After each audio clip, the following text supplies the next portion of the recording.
Hi hello welcome to Vijay சமையல். இன்றைக்கி நம்ம சேனலில் பச்சை பயிரை வச்சு ஒரு குழம்பு எப்படி பண்ணலான்னு பார்க்க போகிறோம். அதாவது எங்கள் ஊர் பக்கமாக சொல்கிறேன் சிறுபயிறு. இதை வச்சு தான் நம்ம இன்றைக்கி குழம்பு பண்ண போகிறோம். நான் இன்றைக்கி வந்து பச்சை பயிரை அப்படியே வறுத்து அதுக்கப்புறமா வேக வைக்க போகிறேன். ரொம்ப ஆரோக்கியமான இந்த பச்சை பயிர் குழம்பு எப்படி பண்ணலான்னு பார்ப்போம் வாங்க. நான் ஒரு 1/2 கிலோ அளவுக்கு பச்சை பயிர் எடுத்துருக்கிறேன். இதை இந்த சட்டியில் போட்டு ஒரு 5 நிமிஷம் போல் லைட்டாக தீயை கம்மியாக வச்சுக்கிட்டு வறுத்து எடுத்துக்கலாம். ரொம்ப நேரம்லாம் வறுத்துறாதீங்க. அதிகபட்சமாக ஒரு 3லேருந்து 5 நிமிஷம் போல் வறுத்தா போதும். தீ கம்மியாக வச்சுக்கிட்டு பாருங்கள், பயிர் நல்லா ரெடி ஆயிடுச்சு. இப்போ நம்ம இதை குக்கரில் மாற்றிக்கலாம். இது குக்கரில் வேக வைக்க போகிறதுனால நான் வந்து 1 கப்பு பச்சை பயிருக்கு 3 கப் அளவுக்கு தண்ணி ஊற்றிருக்கிறேன். அதாவது 3 பங்கு அளவுக்கு தண்ணி ஊற்றிருக்கிறேன். இல்லை கொஞ்சம் கூடவே தண்ணி வச்சா கூட ஓகே தான். நான் வந்து 3 கப் வச்சப்போ எனக்கு கரெக்டாக இருந்துச்சு. தண்ணி எதுவுமே வரல. ஏன்னா நம்ம குழம்பு வைக்கும்போது எப்படி இருந்தாலும் தண்ணி ஊற்றுறதுனால நீங்கள் கொஞ்சம் கூட தண்ணி வச்சா கூட ஒன்றும் பிரச்சனை எதுவும் கிடையாது, நல்லா தான் இருக்கும். ஆனால் கம்மியாக ஊற்றாதீங்க, அடி பிடிச்சிரும். அப்படியே குக்கரை மூடி போட்டு 5லேருந்து ஒரு 6 விசில் வரைக்கும் நான் வைக்கிறேன். தீயை கம்மியாக வச்சு ஒரு 5லேருந்து 6 விசில் வர அளவுக்கு நான் வேக வைக்க போகிறேன். பயிர் வந்து நல்லா வெந்துருச்சு. நம்ம திறந்து பார்த்துக்கலாம். 6 விசில் வரைக்கும் நான் வச்சுருக்கிறேன். இதுதான் கரெக்ட் பருவம். இது அடி எதுவும் பிடிக்கலை, தண்ணியும் கரெக்டாக இருக்குது. இந்த அளவுக்கு வரணும். அதாவது பாதி பருப்பு உடஞ்சி நல்ல கிரேவி மாதிரி வரணும். அப்படி உடையலைன்னா நீங்கள் கரண்டியால் ஒரு வாட்டி நல்லா அமுக்கி விட்டுருங்க. நான் வந்து நல்லெண்ணெயில் குழம்பு வைக்க போகிறேன். இப்போ பாருங்கள், எண்ணெய் நல்லா சூடாயிருச்சு. கூடவே நல்லா புகையும் வருது. எண்ணெய் ஒரிஜினலாக இல்லை டூப்ளிகேட்டானு தெரியல, ஏதோ புகை வந்துட்டுருக்கு எண்ணெயிலேருந்து. எண்ணெய் சூடாயிருச்சு. இப்போ நான் இதில் 1 ஸ்பூன் அளவு கடுகு சேர்த்துக்கிறேன். கூடவே 1 ஸ்பூன் அளவுக்கு ஜீரகம் சேர்த்துருக்கிறேன். கூடவே ஒரு 2 கொத்து கறிவேப்பிலையும் போட்டிருக்கிறேன். இப்போ இதெல்லாம் சேர்ந்து கொஞ்சம் நேரம் மிக்ஸ் பண்ணி விட்டுட்டு கறிவேப்பிலையெல்லாம் பொரிஞ்சதுக்கப்புறமா ஒரு 10 பல்லு பூண்டு எடுத்து வச்சுருக்கிறேன். இந்த பூண்டை சின்ன சின்ன பீஸாக கட் பண்ணி எடுத்து வச்சுருக்கிறேன். இதையும் சேர்த்துக்கலாம் இது கூட. இப்போது இந்த பூண்டை வந்து இந்த எண்ணெயில் போட்டு நல்லாவே நம்ம வதக்கி எடுத்துடலாம். அதாவது ஒரு கோல்டன் கலருக்கு இந்த பூண்டோட கலர் மாறிடும். பூண்டு வந்து நல்லா பொரிஞ்சு வந்துருச்சு.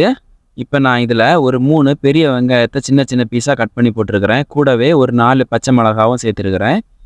இதையும் இது கூடவே சேர்த்து நல்லா வதக்கிடலாம். இதை வந்து நம்ம நார்மலாக குழம்பு வைக்கிறத விடவும் அதிகமாகவே வதக்கணும். அப்போ தான் வந்து டேஸ்ட் இன்னும் சூப்பராக இருக்கும். வெங்காயம் வந்து நல்லா வதங்கிருச்சு. இந்த அளவுக்கு வதங்கணும். அப்போ தான் அந்த குழம்பு வந்து இன்னும் டேஸ்ட்டாகவும் இருக்கும், சூப்பராகவும் இருக்கும். அதனால் இந்த அளவுக்கு வெங்காயத்தை நல்லா வதக்கிடுங்க, தீயை கம்மியாக வச்சுட்டு. இப்போ இது கூட ஒரு 2 ஸ்பூன் அளவுக்கு இஞ்சி பூண்டு பேஸ்ட் எடுத்து வச்சுருக்கிறேன். அந்த பேஸ்ட்டையும் வந்து இதிலே சேர்த்துக்கலாம். இதில் போட்டு ரொம்ப நேரம்லாம் வதக்கணும்னு இல்லை, சும்மா ஒரு நிமிஷம் போல் லைட்டாக வதக்கி விட்டுட்டு அதுக்கப்புறமா நான் 3 பெரிய தக்காளி எடுத்து வச்சுருக்கிறேன். பெரிய தக்காளியை சின்ன சின்ன பீஸாக கட் பண்ணி வச்சுருக்கிறேன். தக்காளி இந்த குழம்புக்கு வெங்காயத்தோட கொஞ்சம் கூடவே இருக்கட்டும். அப்போ தான் அந்த குழம்பு இன்னும் நல்லா இருக்கும். அதனால் எப்போவுமே தக்காளி இன்னும் கொஞ்சம் கூடவே எடுத்துக்கோங்க. தக்காளியை கம்மி பண்ணாங்கன்னா நல்ல பழுத்த பெரிய தக்காளி நான் 3 தக்காளி எடுத்து கட் பண்ணி வச்சுருக்கிறேன். கொஞ்சம் நேரம் மூடி போட்டு இந்த தக்காளி நல்லா வேகட்டும். அப்படியே கொஞ்சம் நேரம் மூடி போட்டு 2 நிமிஷம் போல் வேக விட்டுருங்க. பாருங்கள், வெங்காயம் தக்காளி எல்லாமே நல்லா கரைஞ்சிருச்சு. தக்காளி எல்லாம் நல்லா கரைஞ்சிருச்சு, சூப்பராக ரெடி ஆயிடுச்சு. இப்போ நம்ம இந்த குழம்புக்கு தேவையான மசாலா எல்லாமே இதில் சேர்த்துக்க போகிறோம். இந்த குழம்பு வைக்கிறதுக்காக நான் 3 ஸ்பூனு மிளகாய்த்தூள் எடுத்துருக்கிறேன். கூடவே 2 ஸ்பூனு மல்லித்தூளும் எடுத்துருக்கிறேன். நீங்கள் காரத்துக்கு ஏற்ற மாதிரி பார்த்துக்கோங்க. நான் 1/2 கிலோ பயிரில் பண்ணுறதுனால எனக்கு நிறையவே மசாலா தேவைப்படும். நீங்கள் அதுக்கேற்ற மாதிரி போட்டுக்கோங்க. ஒரு 1/4 ஸ்பூன் அளவுக்கு மஞ்சத்தூளும் போட்டுக்கிறேன். அப்புறமா நம்மளோட ஸ்பெஷல் கரம் மசாலா தூள் வந்து 1 டீஸ்பூன் அளவுக்கு சேர்த்துருக்கிறேன். இது கண்டிப்பாக சேர்க்கணும், அப்போ தான் அந்த வாசனை சூப்பராக இருக்கும். சப்போஸ் உங்கள்கிட்ட கரம் மசாலா தூள் எதுவும் இல்லை அப்படின்னா நீங்கள் கறி மசாலா தூள் ஏதாவது வச்சுருப்பீங்கல்ல, அதாவது சிக்கன் மட்டன் மசாலா, அந்த மசாலா தூளில் கொஞ்சம் சேர்த்துக்கோங்க. கூடவே குழம்புக்கு தேவையான உப்பும் போட்டிருக்கிறேன். இதையும் எல்லாமே சேர்த்து ஒன்றாவே மிக்ஸ் பண்ணி விட்டுடலாம். இது எல்லாமே நல்லா கோட் ஆகட்டும் ஒன்றோட ஒன்று.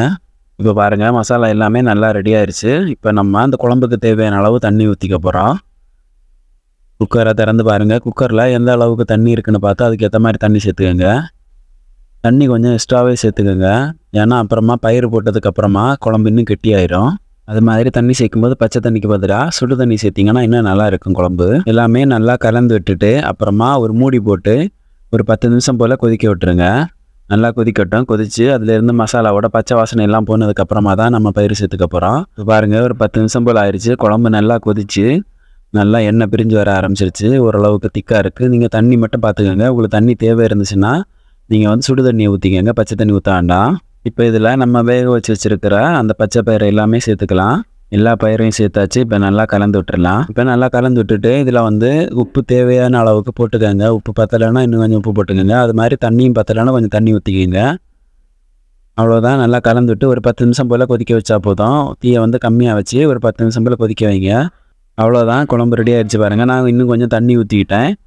இப்போ வந்து இதுதான் வந்து கரெக்டாக நம்ம சோறு கூட எல்லாம் சாப்பிட்றதுக்கு கரெக்டாக இருக்கும். சப்பாத்தி கூட எல்லாம் சாப்பிட்றத டிஃபன் ஐட்டத்துக்குன்னா கொஞ்சம் தண்ணி கம்மியாகவே இருந்தால் போதும். குழம்பு அழகாக ரெடி ஆயிடுச்சு.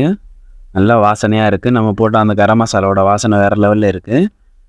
கொஞ்சமாக கொத்தமல்லியிலே தூக்கி இறக்கிற வேண்டியதான். குழம்பு ரெடி ஆயிடுச்சு. ஆனால் இந்த குழம்போட டேஸ்ட்டை இன்னும் அதிகப்படுத்துறதுக்காக நான் 1 ஸ்பூன் அளவுக்கு நெய் எடுத்துருக்கிறேன். இதை லைட்டாக சூடு பண்ணி இந்த குழம்புல ஊற்றி விட்டால் போதும். அப்போ அந்த நெய்யோட வாசனை சூப்பராக இருக்குது. நம்ம சாப்பிடும்போது குழம்பு பக்காவாக ரெடி ஆயிடுச்சு பாருங்கள். சூப்பராக இருக்குது, செம டேஸ்ட்டாக இருக்கும். நீங்கள் ஒரு வாட்டி கண்டிப்பாக ட்ரை பண்ணி பாருங்கள், கண்டிப்பாக உங்களுக்கு பிடிக்கும். எனக்கு வந்து சோறு ரெடி ஆயிடுச்சு, நான் சாப்பிட போகிறேன். பாருங்கள், எல்லோரும் சாப்பிடலாம்.